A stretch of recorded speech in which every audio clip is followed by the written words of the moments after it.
बहुत समय पहले की बात है। राजा विक्रमादित्य अपनी न्यायप्रियता और वीरता के लिए प्रसिद्ध थे। एक दिन एक तपस्वी ने राजा से एक कठिन कार्य करने का आग्रह किया। उसे एक बेताल नामक प्रेत को एक पेड़ से पकड़कर लाना था। बेताल एक पेड़ पर उल्टा लटका हुआ रहता था और हर बार राजा विक्रमादित्य जब उसे पकड़ते, बेताल एक कहानी सुनाना शुरू कर देता, लेकिन साथ ही एक शर्त भी रखता। अगर विक्रमादित्य ने कहानी के अंत में बोलने की कोशिश की तो बेताल उड़कर वापस पेड़ पर चला जाएगा। राजा विक्रमादित्य निडर थे, इसलिए उन्होंने चुनौती स्वीकार की। बेताल ने राजा को कहानियां सुनानी शुरू की। इनमें से एक कहानी इस प्रकार थी। पहली कहानी, 3 ब्राह्मण भाइयों का बलिदान। 3 ब्राह्मण भाई एक ही स्त्री से प्रेम करते थे। जब वह स्त्री मर गई तो तीनों बहुत दुखी हुए।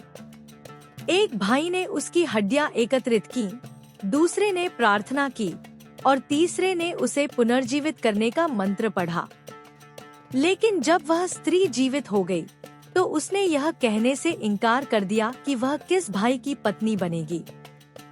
अब बेताल ने राजा विक्रम से प्रश्न किया, उस स्त्री को किस भाई के साथ रहना चाहिए?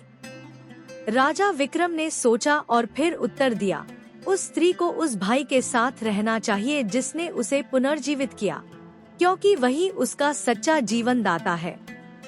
जैसे ही राजा विक्रम ने उत्तर दिया, बेताल हंसते हुए उड़ गया और फिर से पेड़ पर जाकर लटक गया।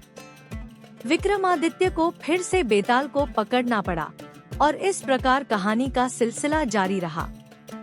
हर बार बेताल राजा से कोई न कोई प्रश्न पूछता और विक्रमादित्य उत्तर देने के बाद फिर से उसे पकड़ने के लिए जाता।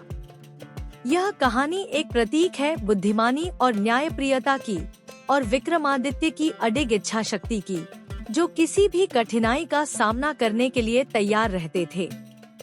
इस प्रकार विक्रम और बेताल की कहानियों का सिलसिला चलता रहा, जिसमें हर कहानी में एक महत्वपूर्ण शिक्षा छिपी होती थी।